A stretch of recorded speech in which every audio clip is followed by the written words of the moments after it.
කැනඩාවට permanent resident visa එක, ඒ කියන්නේ ස්ථිර පදිංචි වීසා එක අරගෙන මාස 6ක් ඇතුළත කැනඩාවට ලෑන්ඩ් කරන්නේ කොහොමද? කාටද පුළුවන්? අද ජූනි 22 2026 අද තියෙන ක්‍රයිටීරියා එකට අනුව අපි කතා කරන්නේ සහ සිලෙක්ෂන් thresholds patterns පහුගිය මෑත කාල සීමාවේ තියෙන තත්ත්වයන් තුළ ඇප්ලිකේෂන් එක PR ඇප්ලිකේෂන් එක සබ්මිට් කරපදා ඉඳන් කැනඩාවේ එක්ස්ප්‍රස් එන්ට්‍රි ප්‍රෝග්‍රෑම් එක යටතේ කැනඩියන් ගවර්න්මන්ට් එකේ ඒම් එක තමයි majority of applications, ඒ කියන්නේ අති බහුතරයක් ඇප්ලිකේෂන් මාස 6කට අඩු කාලයක් ඇතුළත ෆයිනලි ප්‍රොසෙස් කරනවා. ඒක තමයි එක්ස්ප්‍රස් එන්ට්‍රි කියන එකේ තේරුම. සමහර මොන හරි ගැටලු තියෙන ඒවා තියෙනවා නම් ඊට වඩා කල් යන්න පුළුවන්. අපේ අත්දැකීමෙන් සමහර අවස්ථාවල මාස 3න් පවා ලැබිච්ච අය ඉන්නවා අපේ ක්ලයන්ට්ස්ලා. ඉතින් අපි බලමු මේක සඳහා ඇත්තටම ඔබ රෙඩිමේඩ් වෙන්න ඕන. ඒ කියන්නේ සියලුම ක්‍රයිටීරියා එකේ සියලුම ක්‍රයිටීරියා එකේ සියලුම රික්වයර්මන්ට්ස් මීට් කරලා තියෙන්න ඕන. හරි? එහෙම මීට් කරලා නැති අය අපි දැන් සියලු ක්‍රයිටීරියා එක මීට් කරලා තියෙන අය අපි හිතමුකෝ රෙඩිමේඩ්. ඒගොල්ලෝ රෙඩිමේඩ්. එහෙම නැති අය ඉතින් අර නිකන් අමු මැටි ගුලියක් වගේ අපිට ඒගොල්ලන්ව අඹන්න ඕන, නිර්මාණය කරන්න ඕන. ඒකට කල් යනවා. හරි? ඒකත් කරන්න පුළුවන්. ඒකට අපි කියන්නේ ස්ට්‍රක්චර්ඩ් පාත් එක. ඒකත් අවුරුදු 4ක් ඇතුළත ඕන කෙනෙක් අපිට මෝල්ඩ් කරන්න පුළුවන්, නිර්මාණය කරන්න පුළුවන්. තමන්ගේ ඒ තියෙන අවශ්‍යතා හැකියාවන් පසුබිම අනුව ඕන කෙනෙක් කිව්වහම සාමාන්‍යයෙන් අවුරුදු ඒ කියන්නේ O level සිට අවුරුදු 40ක් දක්වා ඒවා අපිට අම්බලා නිර්මාණය කරලා ගන්න පුළුවන් ස්ට්‍රක්චර්ඩ් පාත් එක හරහා. නමුත් අද දැන් අපි මේ කතා කරන්නේ රෙඩිමේඩ්. ඒ කියන්නේ දැන් මේ ක්‍රයිටීරියා එක මීට් කරන අය ඉන්නවා ලංකාවේ වොන් තරම්. ඒගොල්ලෝ දැම්මම ක්‍රියාත්මක වුණොත් කැනඩාවේ තියෙන එක්ස්ප්‍රස් එන්ට්‍රි ප්‍රොමිස් එක හරහා within 6 months ඒ කියන්නේ PR application එක submit කරපු දවසේ ඉඳන් within 6 months permanent resident visa එක අරගෙන මුළු family එකටම කැනඩාවට ඇතුල් වෙන්න පුළුවන්. ඉතින් කැනඩාවේ හොඳද නරකද, කැනඩාවේ සුරපුරයක්ද නෙමේද, කැනඩාවට මේ ලංකාවට වඩා අමාරුද කියලා නොඑක් මති මතාන්තර තියෙනවා. අපි ඒව ගැන නෙමෙයි කතා කරන්නේ. අපි කතා කරන්නේ කැනඩාවට කාට හරි ගිහිල්ලා ඒ තියෙන අවුරුදු 3කින් පස්සේ සිටිසන්ෂිප් එක ගන්න පුළුවන්, පාස්පෝර්ට් එක ගන්න පුළුවන්. කැනඩාවට හොඳ නැත්නම් අපෝ එන්නත් පුළුවන් කාට හරි. මගේ නම් කිසිම සේවාදායකයෙක් මේ අවුරුදු 26 සෙනෙත් ඉමිග්‍රේෂන් ඉතිහාසය තුළ මම දැනුවත් තරම් ආපහු ඇවිල්ලා නැහැ. හැමෝම මේ ප්‍රතිඵල හොඳට භුක්ති විඳිනවා. ඒ වෙන කෙටි මාරු වලින් කියන්නේ වංගු ගහලා ගියා නම් එක විදියට ගිහිල්ලා ස්ටුඩන්ට් වීසා ගිහිල්ලා අතරමං වෙච්ච ජොබ් වීසා දීලා එක ආකාරයේ විවිධ වැරදි ක්‍රම වලින් ගියා නම් අතරමං වෙලා ඉන්න බව අපි වත් දන්නවා. නමුත් ඉතින් ඕනම රටක චැලෙන්ජ් එකක් තියෙනවා. කිසිම රටක් ලෝකේ නෑ පර්ෆෙක්ට් රටවල්. ඉතින් ඒක තමන් හොයලා බලලා කරන්න. නමුත් ඔබට කැනඩාවේ ගන්න දේවල් මොනවාද කියලා මම මේ ප්‍රෝග්‍රෑම් එක අවසානයේදී කියන්නම්. මොනවාද ඔබට ලැබෙන ප්‍රතිලාභ, මොනවාද තියෙන චැලෙන්ජස්, මොනවාද තියෙන අවදානම්, ඒවා ගැන අපි වෙනම කතා කරමු. අපි දැන් බලමු ඔබ රෙඩිමේඩ් නම්, ඒ කියන්නේ ඔබ සියලුම රික්වයර්මන්ට්ස් මීට් කරනවා නම් ඔබට තියෙන අවස්ථාව මොනවාද, කාටද මේක කරන්න පුළුවන්. there are two main pathways. ප්‍රධාන මාර්ග දෙකක් තියෙනවා. එකක් තමයි demand work experience pathway එක. ඒ කියන්නේ අඩුම ගානේ අවුරුද්දක work experience එක තියෙනවා නම් අවුරුදු 3ක් තියෙනවා සමහරට එකට වැඩි ලකුණු ගානකට වැඩි අවස්ථාවක් තියෙනවා. මේකෙදි ඒ work experience එක කැනඩාව විසින් අඳුනගෙන තියෙනවා demand categories කියලා. ඒ එකක් තුල අවුරුද්දක work experience එකක් තියෙන්න ඕන. ඉතින් මේක පහුගිය අවුරුදු 3 ඇතුළත. ඉතින් මේ job categories මොනවාද කියන එක ඔබට අපේ වෙබ්සයිට් එකට ගිහිල්ලා බලා ගන්න පුළුවන්. 3000කට විතර ආසන්න ප්‍රමාණයක් මොකද ඒකත් වැඩි තියෙනවා eligible job titles. ඒක අපි අපේ වෙබ්සයිට් එකේ දාලා මේකෙදි ප්‍රධාන categories කීපයක් තියෙනවා. health care and social workers. health care ගාවම මේ hospitals වල වැඩ කරන හැම කෙනෙක්ම attendant level එක පවා මේකට ඇතුළත්. නමුත් ඉතින් මේගොල්ලෝ අනිත් ඒවා සපුරන්න ඕන, English ද education එහෙම බැරි නම් බෑ. මේකේ තියෙන හැම අවශ්‍යතාවයක්ම සපුරනවා නම් attendant level එක, caregiver level එක පවා හැම caregiver කෙනෙක්ම නෙමෙයි. ඒකේ තියෙනවා යම් අවශ්‍යතා මීට් කරන්න. මේක doctor, nurse, pharmacist, physiotherapist, psychologist, psychiatrist, එහෙම නැත්නම් specialist doctors, ඒ වගේ ඒ categories සහ assistant level එකේ විකිරණ වේදියෝද MLT ඇසිස්ටන්ට්ද ඒ හැම කැටගරි එකක්ම මේ සෞඛ්‍ය සේවයට ලොකු ඩිමාන්ඩ් එකක් තියෙන නිසා මේක ඇතුළත් වෙලා තියෙනවා. ඊට අමතරව ට්‍රාන්ස්පෝර්ට් කැටගරි කියලා කියනවා. මෝටර් මෙකැනික් සහ විශේෂයෙන්ම මේ එයාලයින්ස් වලට එයාක්‍රාෆ්ට් වලට සම්බන්ධ ඉන්ජිනියර්ස් පයිලට්ස් ඒ වගේ කැටගරිස් තියෙනවා. ඊළඟට තියෙනවා STEM කියලා කැටගරි එකක්. ඒ කියන්නේ සයන්ස් ටෙක්නොලොජි ඉන්ජිනියරින් මැත් මේ කැටගරිස් වල තියෙන සයන්ටිස්ට්ලා එතකොට මැතමැටිෂියන්ස්ලා ඉන්ජිනියර්ස් ඉන්ජිනියරින් ඇසිස්ටන්ට්ස්ලා මේ වගේ කැටගරිස් තියෙනවා ඒකේ. ඒකට ඇත්තටම ඇතුළත් වෙනවා ඉන්ෂුරන්ස් ඒජන්ට් කියන කැටගරි එකකුත් ඇතුළත් වෙනවා. තව දෙනවා කන්ස්ට්‍රක්ෂන් මැනේජර්ස් බලන්නේ අපේ වෙබ්සයිට් එකට ගිහිල්ලා ඊළඟට එඩියුකේෂන් රික්වයර්මන්ට් එක. ක්වොලිෆිකේෂන්ස් මොනවාද ඕනේ? ක්වොලිෆිකේෂන් ඇත්තටම ඩිග්‍රියක් හෝ ඩිප්ලෝමා එකක් අවශ්‍යයි. මේකෙදී අපිට දැන් සමහර අයට තියෙනවා ඩිග්‍රී නැති වෙන්න පුළුවන්. නමුත් අපි නොදන්න ලෝකයක් දැන් තියෙන ඉස්සර වගේ නෙමෙයි. දැන් මම මේ ඊපෙරේද ප්‍රෝග්‍රෑම් එකක් කළා චීනයේ විශ්වවිද්‍යාල වලින් උපාධි පාඨමාලා 12000කට වැඩි ප්‍රමාණයක් අයින් කරලා නව ලෝකයට ගැලපෙන දේවල් ඉදිරිපත් කරනවා. ඒගොල්ලෝ 10200ක් නව ලෝකයට ගැලපෙන පාඨමාලා ඉදිරිපත් කරනවා. මේ වීඩියෝ එක බලන්න. ඒකෙදි වගේ මේ ලංකාවේ තියෙනවා හරි කෙටි ක්‍රම නීත්‍යානුකූල Tamanට මේ අපි හිතනවා වගේ සම්ප්‍රදායික ක්‍රමයට යන්න නැතුව ගන්න පුළුවන්. දැන් A level pass නැති කෙනෙකුට උනත් තමන්ගේ එක්ස්පීරියන්ස් එක සහ පොඩි කෝසස් කරලා තියෙනවා ඒවා පාවිච්චි කරලා පොප් අප් ඩිග්‍රියක් කරන්න අවස්ථා තියෙනවා. එහෙම ඊට අමතරව මැනේජ්මන්ට් එක්ස්පීරියන්ස් තියෙන යම් ආකාරයක දීර්ඝකාලීන අවුරුදු 4ක් 5ක් තියෙනවා නම් කෙලින්ම මාස්ටර්ස් ඩිග්‍රියක් අවුරුද්දක් ඇතුළත ගන්න හැකියාවක් තියෙනවා. මේවා ලංකාවේ තියෙන දේවල් මොකක් දෙනෙක් දන්නේ නැති වෙන්න පුළුවන්. ඉතින් ඒ හින්දා අනේ අපිට ඩිග්‍රියක් නැහැ ඩිප්ලෝමා එකක් නැහැ අවුරුදු ගාණක් යයි මේක කරන්න කියලා අතාරින්න ඕනේ නැහැ. if there is a will there is a way. ඊළඟට මේකෙදී තව දෙයක් දැනගන්න ඕන මොනවාද qualification එකට directly related වෙන්න ඕනේ නැහැ experience එක. දැන් අපි හිතමුකෝ accountant කෙනෙක් හරි බැංකුවක වැඩ කරන කෙනෙකුට හරි health care experience එකක් යම් තියෙන පල්ලෙහා මට්ටමේ කියන්නේ care worker නැත්නම් nursing assistant nursing aide එතකොට pharmacy assistant මෙවට courses අත්‍යවශ්‍ය නැහැ. on the job training එකෙන් පුළුවන්. ඉතින් මේවා හරියට කරන්න ඕන මේ තියෙන කැනඩාවේ ඒ rules regulations වලට අනුව හරියට නොකළොත් එහෙම වැඩි අවුල් වෙනවා. ඒක පොඩි mistakes වලින් පොඩි තැන් වලින් මේ සියලුම දේවල් ගහලා යන්න පුළුවන්. ඉතින් ඒක හරියට කරගත්තොත් related නැති qualification එකට උනත් මේක ගලප ගන්න පුළුවන්. ඒ කියන්නේ කෙනෙකුට අද අපේ සමහර clients ඉන්නවා අපි ඒගොල්ලන්ව නිර්මාණය කරලා තියෙනවා මැනේජර් කෙනෙක් විදිහට දවස් 5 වැඩ කරන අතරේ part time හන්දෑවේ සහ weekends වල අර high demand experience එක ගන්නවා අවුරුද්දක්. ඒකේ තව අත්‍යවශ්‍ය පැය ගාණක් තියෙනවා ක්‍රමවේද තියෙනවා. ඒවා නීත්‍යානුකූලව හරියට කරගන්න ඕනේ. ඒවා කරගත්තොත් ඒකට අනුගත කරගන්න පුළුවන්. එතකොට මීට අමතරව මට කියන්න තිබුණ එකක් තමයි තව high demand category තමයි teachers and assistants. school teachers. එතකොට pre school teachers. හැබැයි university lecturers ලා හැම නෑද මම මේ දැක්කා ළඟදී කවුරු හරි ඉන්නවනේ හොඳ පඬිතුයෝ ඉන්නවා සමහර මේ මිනිස්සුયો මොනක් හරි කරගෙන මේ පිටරටකට යන එක වළක්වන්න හදන මෙව්වට මිනිස්සුන්ගේ ඔළුව වල අවුල් කරන මිනිස්සු ඉන්නවා මේ කවුද මම දැක්කා කමෙන්ට් එකක් දාලා තියෙනවා PhD එකක් තිබුණත් කැනඩාවේ PR එක ගන්න බැරුව මේ කතාව මේ විශ්වාස කරන්න බෑ බොරුවක් කියලා.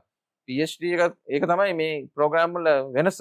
මේවා ඉතින් දැනුම තියෙන්න ඕන මේ ලීගල් දැනුම තියෙන්න ඕන මේවල PhD තියෙන එකට සමහරට බැරි වුණත් ඉන්ෂුරන්ස් ඒජන්ට් කෙනෙකුට මේක පුළුවන්. අපිට පුළුවන් මේවා අපි චැලෙන්ජ් කරන ඕන කෙනෙකුට අපි මේක කැනඩාවේ නීතියට අනුව අපි පැහැදිලිව ඔප්පු කරලා පෙන්නන්න පුළුවන්. මේකේ සමහර ප්‍රොෆෙසර් කෙනෙකුට බැරි වුණත් ෆාමසි ඇසිස්ටන්ට් කෙනෙකුට පුළුවන්. කෙයා වර්කර් කෙනෙකුට පුළුවන් සමහර කැටගරිස් කෙයා වර්කර්ස්, කෙයා ගිවර්ස්. ඉතින් දැන් මේකෙදී තව අවශ්‍යතාවයක් තියෙනවා. ඉංග්‍රීසි. ඒ කියන්නේ IELTS නම් ස්පීකින් රයිටින් රීඩින් තුනට අඩුම ගානේ 7ක් තියෙන්න ඕන. ලිස්නින් වලට අඩුම ගානේ 8ක් තියෙන්න ඕන. මේක IELTS ජෙනරල් ටෙස්ට් එකේ PT කෝ ටෙස්ට් එක නම් 78න් ඉහළ එක ඒ බෑන්ඩ් වලට සෙල්පිප් කියන ටෙස්ට් එකත් ඕකේ. ඒක නම් ලෙවල් 9 හතරටම. ඉතින් මේ ටික තියෙන්න ඕන. මීට අමතරව දැනගත යුතු දෙයක් තමයි මේකෙදී මේ අපි පූල් එකකට ඔබ ඇතුළත් වුණාම දැන් අපි හිතමුකෝ ඔබගේ ලකුණු Z ස්කෝර් එක වගේ ලකුණු ගාණක් ලැබෙනවා. තම තමන්ගේ වයස තව දෙයක් අමතක වුණා මට කියන්න. වයස අවුරුදු 30ට වඩා අඩු නම් තමයි මේ හයි ඩිමාන්ඩ් කැටගරි එක යටතේ තියෙන වැඩිම අවස්ථා ලැබෙන්නේ. සමහර විට 30 නෙමෙයි 35 විතර යනකොනුත් අවස්ථා ලැබෙන්න පුළුවන්. නමුත් 30ට අඩු අයට තමයි වැඩිම අවස්ථාවක් මේදී ලැබෙන්නේ. 30ට ඉහළින් වයස තියෙන අයට වෙන වෙන ප්‍රතිකර්ම තියෙනවා. ඒ කියන්නේ ඒක අපි වෙනම කතා කරමු. නමුත් හයි ඩිමාන්ඩ් එක්ස්පීරියන්ස් කැටගරි යටතේ 30ට අඩු නම් තමයි වැඩි අවස්ථාවක් තියෙන්නේ. ඒකෙන් අදහස් කරන්නේ නැහැ 30ට වැඩි අයට බෑමයි කියලා. මොකද ඔන්ටාරියෝ ප්‍රෝග්‍රෑම් එකේදී සාමාන්‍යයෙන් 30ට වඩා වැඩි අයට අවස්ථා ලැබෙන්න තියෙන හැකියාවල් තියෙනවා. ඉතින් මේක මගේ ප්‍රෝග්‍රෑම් එකක් නෙමෙයි, සනිත් ඉමිග්‍රේෂන් ගේ ප්‍රෝග්‍රෑම් එකක් නෙමෙයි. මේක මේ තියෙන තත්ත්වයන් තේරුම් අරගෙන යම් ආකාරයේ අවදානම් තියනවා නම් අපි එක්ක අවුරුදු 26ක් වැඩ කරලා මේ සාර්ථකත්වය ලබාගෙන තියෙන අය හැමෝම මේ අවදානම් තේරුම් අරගෙන ඒගොල්ලෝ උගත් මිනිස්සුනේ. ඒගොල්ලෝ ඒක තේරුම් අරගෙන තමයි මේකට ඇතුළත් වෙන්න ඕනේ. මොකද ඉසෙට් ස්කෝර් එක වගේ ගිය අවුරුද්දේ තියෙන ස්කෝර් එක නෙමෙයි සමහරට මේ අවුරුද්දේ. ඒ වගේ මේකදී ගිය මාසෙ තිබිච්ච ස්කෝර් එකෙන් නෙමෙයි මේ මාසෙ තෝරගන්නේ. සමහරට අඩු වෙන්නත් පුළුවන්. යම් ආකාරයේ වෙනස් වීම වෙන්න පුළුවන්. ඉතින් ඒවට අනුගත වෙලා ඒවට ඇඩැප්ට් වෙලා ඒවට වෙනස් වෙලා මැනුව කරගෙන යන්න තමයි ලෑස්ති වෙන්න ඕන. එහෙම කරපු අය තමයි ඇත්තටම ගිහින් තියෙන්නේ කැනඩාවට. මේ PR අරගෙන අවුරුදු 3කින් පස්සේ සිටිසන්ෂිප් එකත් අරගන්නේ ඒ වගේ කට්ටිය තමයි. ඉතින් මේකෙදී ඒ ලකුණු මට්ටම් තීරණය වෙන්නේ සප්ලයි ඇන්ඩ් ඩිමාන්ඩ්. අපි දැන් ගොඩාක් දෙනෙක් ඇප්ලයි කරුවොත් එහෙම මොකද වෙන්නේ ලකුණු මට්ටම් ඉහළ යනවා. ඉතින් ඔය හයි ඩිමාන්ඩ් කැටගරි යටතේ උපරිම ලකුණු 484ක් ගන්න පුළුවන් මැරිඩ් කෙනෙකුට නම්. මැරිඩ් නැති කෙනෙකුට 481ක් ගන්න පුළුවන්. ඉතින් මේකෙදී දැන් පහුගිය කාලේ අපේ අවසානයේදී තිබිච්ච හෙල්ත් කෙයාර් කැටගරි එකේ 467න් තමයි තෝරගත්තේ. මම කියන්නේ ඩිරෙක්ට් සිලෙක්ෂන් එක. ඉතින් මේකේ ගොඩක් දේවල් තියෙනවා. ඒක අපිට ඉන්ඩිවිජුවල් ඇසෙස්මන්ට් එකකදී වගේ තමයි තේරුම් කරලා දෙන්න පුළුවන්.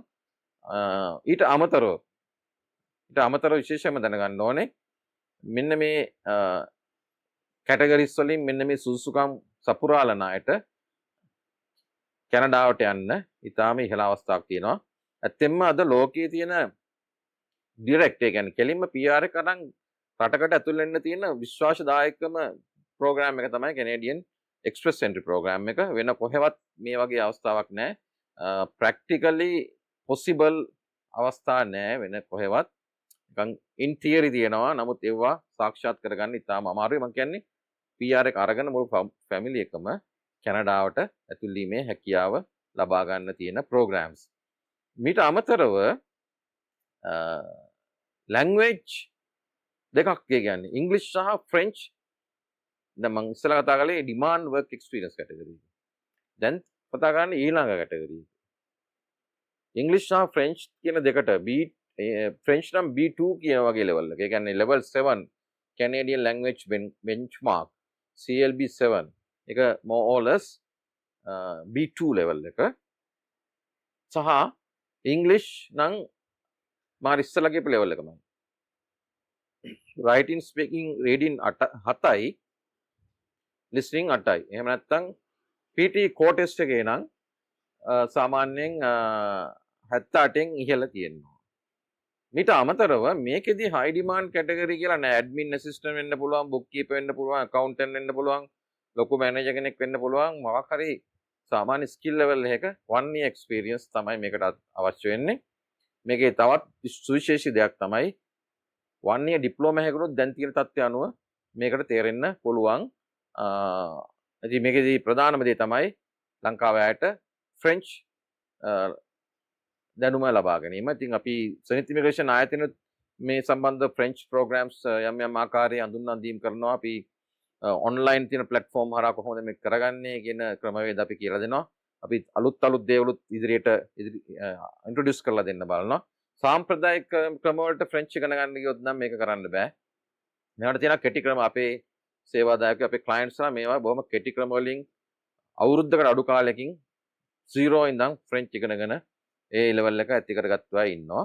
ඉතින් ඒ හින්දා මේක පැහැදිලිවම කරන්න පුළුවන්. මේක තමයි තියෙන ඉතාමත් ඉක්මනින්. ඒ කියන්නේ දැන් දැනට අර මං ඉස්සෙල්ලා කිව්වා වගේ හයි ඩිමාන්ඩ් කැටගරි එක රෙඩිමේඩ් නැති කෙනෙකුට ඉතාමත් ඉක්මනින්ම තමන්ව රෙඩිමේඩ් කරගන්න තියෙන ක්‍රමවේදය.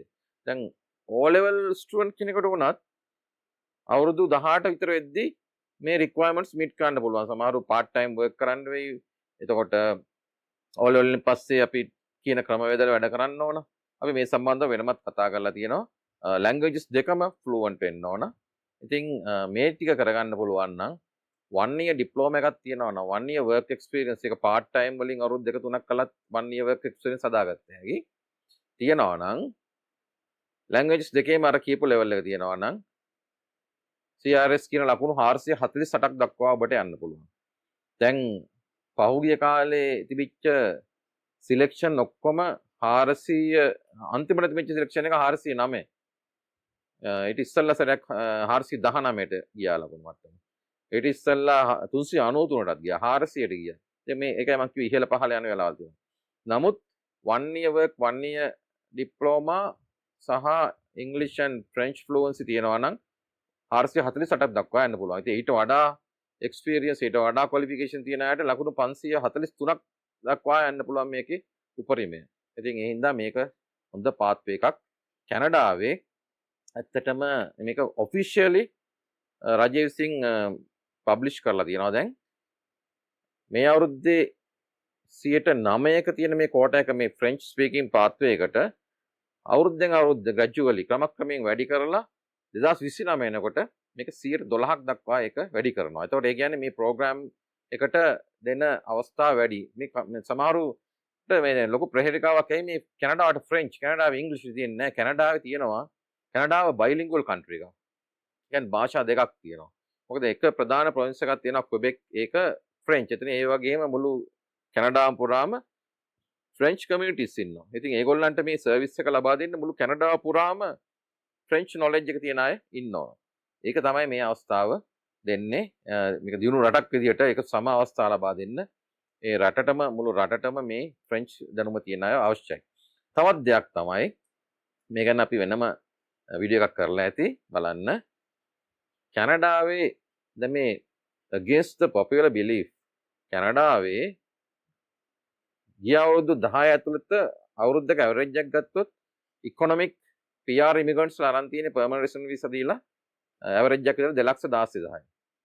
දැන් මේ ඉදිරි අවුරුදු තුනට ඒගොල්ලෝ ඔෆිෂියලි අනවුන්ස් කරලා තියෙනවා 2,42,000 ගානේ අවුරුද්දකට ගන්නවා කියලා. ඒ කියන්නේ ගන්න ප්‍රමාණය වැඩි වෙලා. ඉතින් ඒ හින්දා අපිට මේ තියෙන දත්ත අනුව ලොකු විශ්වාසයක් තියාගන්න පුළුවන්. මේ යම් යම් වෙනස් වීම් වෙන්න පුළුවන්. ඒකට ඇත්තටම අපිට ගැරන්ටි එකක් දෙන්න බෑ. ඒක යම් අවදානමක් අරගෙන තමයි මේකට අවතීර්ණ වෙන්න ඕනේ. මොකද මේක කැනේඩියන් ප්‍රෝග්‍රෑම් එකක්, ගවර්න්මන්ට් ප්‍රෝග්‍රෑම් එකක්. ඒක ගවර්න්මන්ට් එකයි ඇප්ලිකන්ට් අතර තියෙන ගනුදෙනුවක් තමයි මේක. සෙනෙට් ඉමිග්‍රේෂන් වැඩි ආයතන මේකට සම්බන්ධ වෙන්නේ තුන්වෙනි පාර්ශ්වයක් විදියට. ඉතින් ඒ හින්දා ඒක beyond our control යම් දේවල් වෙන්න පුළුවන්.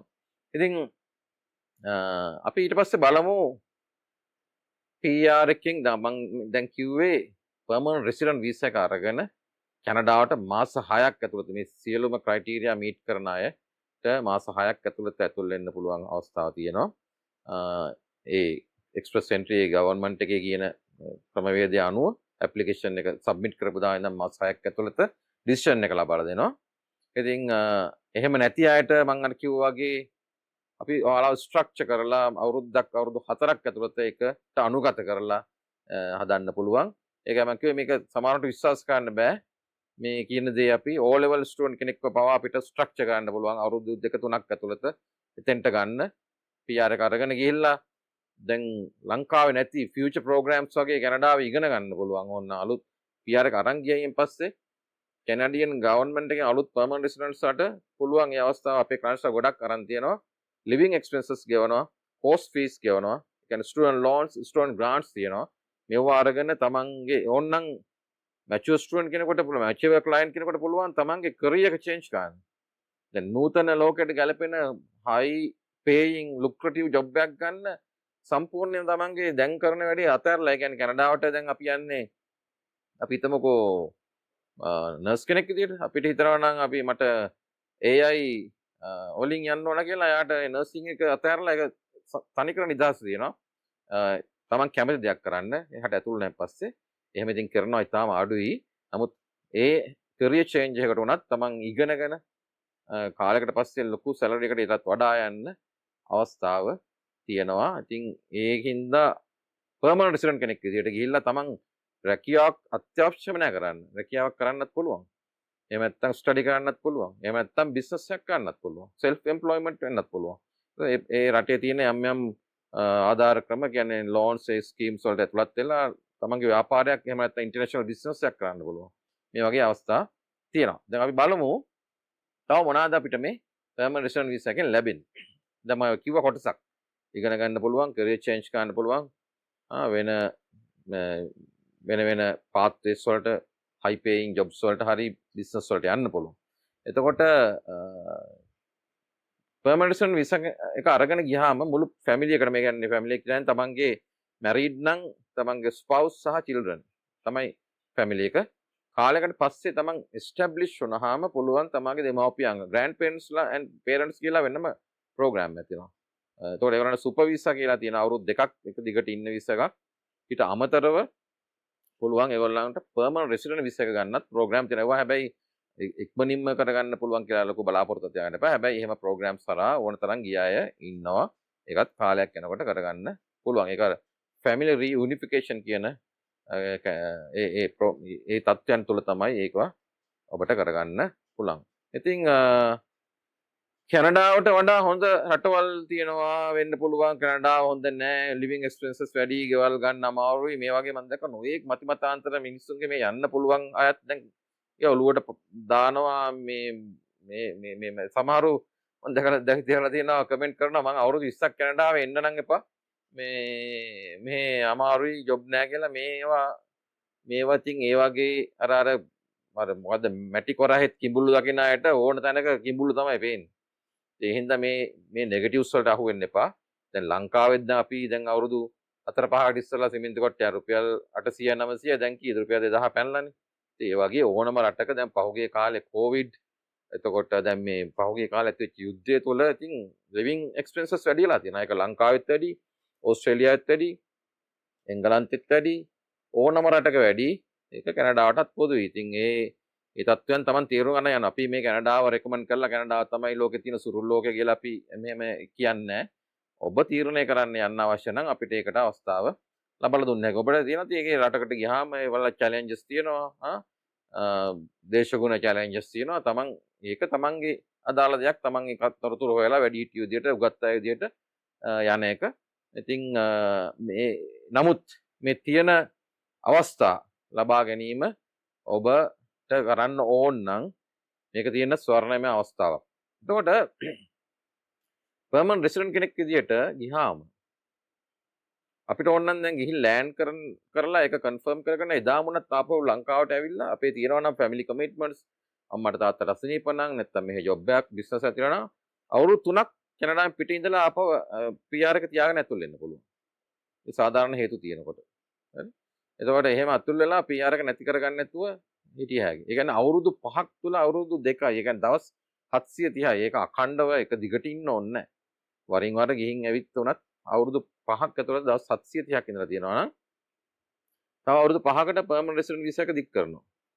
එහෙම ඕනනම් ජීවිත කාලෙටම දික් කර ඉන්න පුළුවන්. එහෙම නැත්නම් අවුරුදු 5 ඕනෑම අවුරුදු 5ක් ඇතුළත අවුරුදු 3ක් කාලයක් එක දිගට නෙමෙයි කඩින් කඩ හරි 10 පාරක් හරි කැනඩාවෙන් එළියට ගිහිල්ලා ඇතුල් වුණාට කමන්නේ. ඒ අවුරුදු 3ක කාලයක් ඉඳලා තියෙනවා නම් කැනඩාවේ පාස්පෝර්ට් එකක් අරගෙන, ඒ කියන්නේ වර්ල්ඩ් රෙකග්නයිස්ඩ් පාස්පෝර්ට් එකක් අරගෙන සිටිසන්ෂිප් එක ගන්න පුළුවන්. ඩුවල් සිටිසන්ෂිප් එක ගන්න පුළුවන්. එතකොට කවුරු හරි ලංකාවත් එක්ක මේ ලෝකේ හරි වෙනස්නේ. දැන් දියුණු වෙනවා, හරි කුඩා වෙනවා. මේ ඉන්ටර්නැෂනල් බිස්නස් එකක්ද ඒ වගේ දේවල් කරන්න පුළුවන්. එතකොට ඕනනම් කැනේඩියන් එක විතරක් ගන්න පුළුවන්. එහෙම නැත්නම් PR එක විතරක් තියාගෙන ඉන්න පුළුවන් තමුන්ට මේ තියෙන තත්ත්වයන් තුල. ඉතින් අවුරුදු 3කට පස්සේ ඒ සිටිසන්ෂිප් එකට ලබා ගැනීමේ හැකියාවක් Tamanට ලැබෙනවා. ඉතින් මේක තමයි